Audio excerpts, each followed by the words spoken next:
Hello, everyone, and welcome. I'm Stefan at MarketX Ventures, and today I have my colleague Cal, who's going to be speaking with us about NSE, the National Stock Exchange of India. Amidst the backdrop of the current capital market climate, this company truly is a diamond in the rough.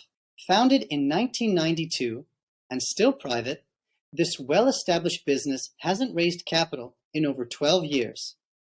It is the world's largest derivatives exchange, the 10th largest stock exchange, and boasts industry-leading EBITDA margins and a sizable economic moat. We first sourced this deal in late summer, early fall, and the appetite was extraordinary. And now we're happy to announce that we've secured another block. So without further ado, let's bring in Cal. Hey Stefan, really good to be chatting with you today.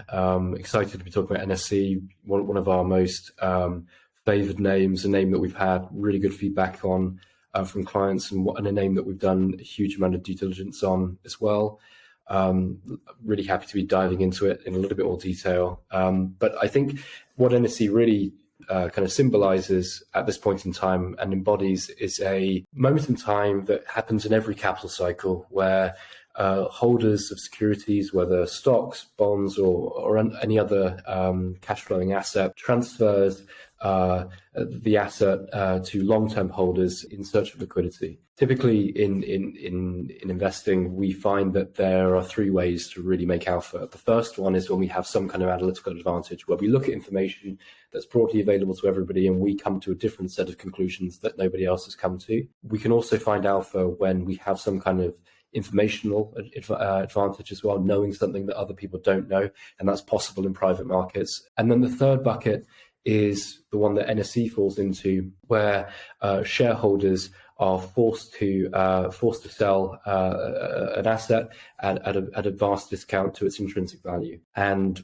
what we think right now is taking place is that companies that had been lined up for an upcoming IPO in a matter of a year or 18 months, having that timeline set back a number of years has meant that these assets are now being sold at prices that are well below intrinsic value, as these shareholders who are looking for a quick sale are now unable to find it. And so what NSE represents is not something unique in the history of capital markets, but it's something that happened over and over again. We're a really attractive business that's growing really strongly and has fantastic fundamentals, is being sold cheaply by existing shareholders in search of liquidity, who now have their exit opportunity lengthened and are now looking for a quick exit.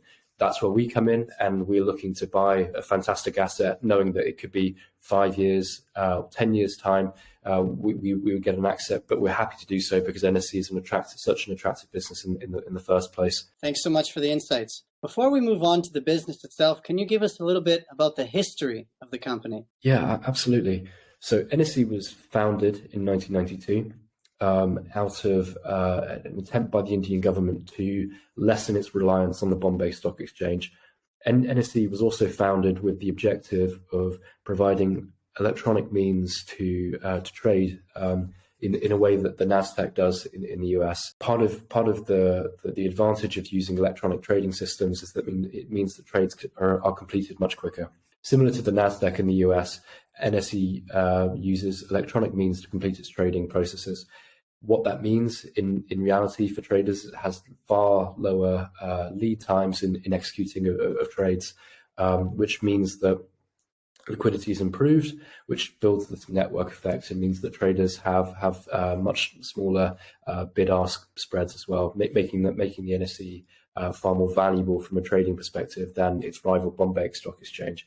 All right, Cal, thanks so much for giving us the history of the company, as well as clarifying that duopoly. Am I correct in assuming that NSE is the larger of the pair between NSE and BSE? Yeah, absolutely. Because of its electronic trading means, we've seen that NSE is growing far quicker than the Bombay Stock Exchange. Now the company has nearing 100% market share across its segments. For instance, in cash equities, the company has 93% market share. In equity derivatives, it has 100% market share. And then we're seeing the company taking market share every quarter now from the Bombay Stock Exchange in fixed income and also in commodities-based derivatives as well. Fantastic insights, Cal. Thanks so much. Now, can you provide a little more color as to what NSE is as it stands now in a current snapshot of the company? Yeah, of course I can. So I think you did a really good job at the beginning in talking about the scope of NSE. It's the world's 10th largest stock exchange and the world's largest derivatives exchange by trading volumes, and it operates in a number of different segments, including fixed income, FX, commodities. But the most large exposure comes from equities, falling into either equity options or just cash equities simply as well. So NSE's core business essentially is facilitating trading between members who are looking for liquidity, looking to either buy or sell certain assets, and they come to NSE looking to facilitate that trade for them. It's a really simple business, and it's simply an exchange of assets, and it's no different to the New York Stock Exchange or to the Nasdaq. But the most similar comparable in the US is the Chicago Mercantile Exchange,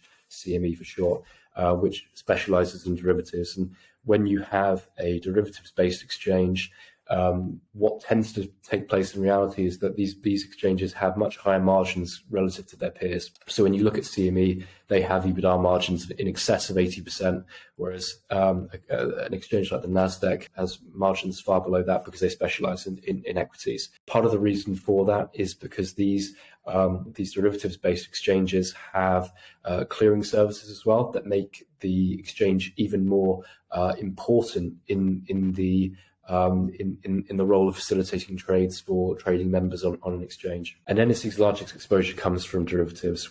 Well over 75% of revenues are derivative based.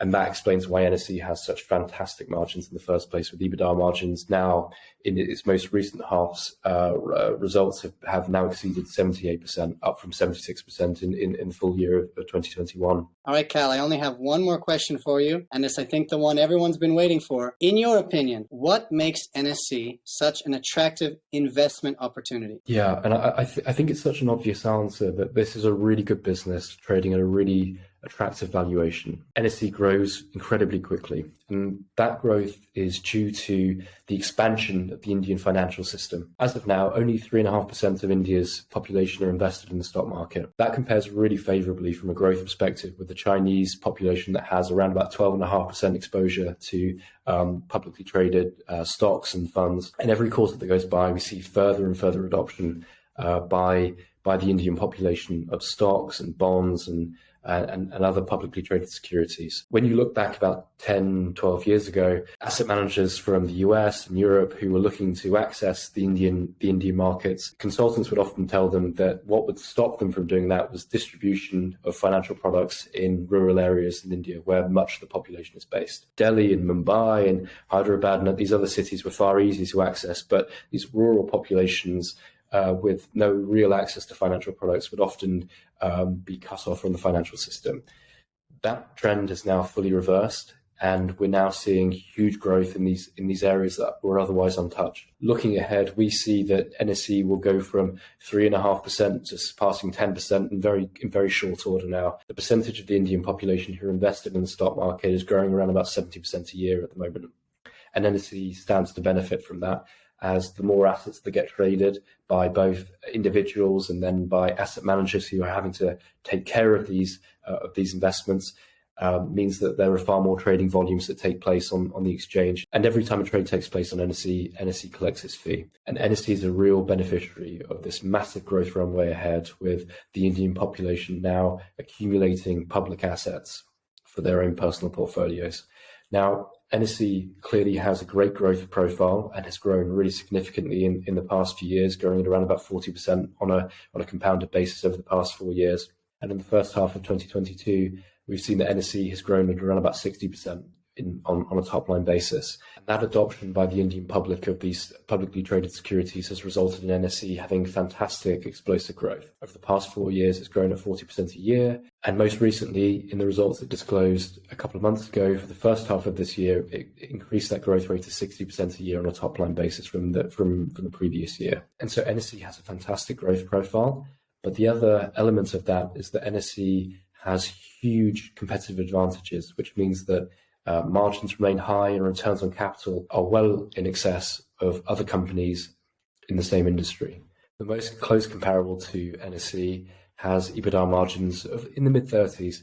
NSE, by contrast, has margins in excess of 78%. And that's not even accounting for NSE's much faster growth than the Bombay Stock Exchange over the past 4 years. So as a business, NSE has great growth and fantastic margins and requires very little capital in order to keep growing. Once the exchange is built, more volumes being added to the exchange requires very little in the way of further investment. What we see over time is that most costs that NSE has incurred in order to operate its business have decreased as a percentage of total income quite considerably. Now we see a business that has returns on capital well in excess of 80%. But what makes NSE rare is the valuation that we have access to. Most companies that are of the same quality and characteristics as NSE trade at valuations that are pretty uninteresting for the investor, valuations that are well in excess or appreciating the company for what it is. But what makes NSE attractive as an investment is the fact that it's a great business trading at a very attractive price. Most companies of the quality of NSE rarely trade at a discount to its intrinsic value. These NSE shares are available at 24 times earnings and an EV to EBITDA ratio of 21 times. On a forward basis, we see that EV to EBITDA ratio declining to 15 times instead. And that compares very favorably with the Bombay Stock Exchange, which trades at 31 times its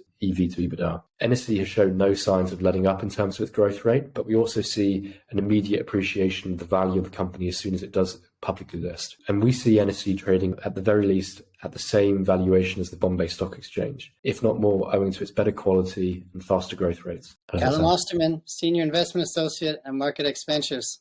Thanks very much for your time, Cal. Thank you.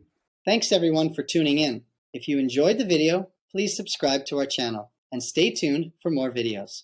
I'm Stefan at MarketX Ventures.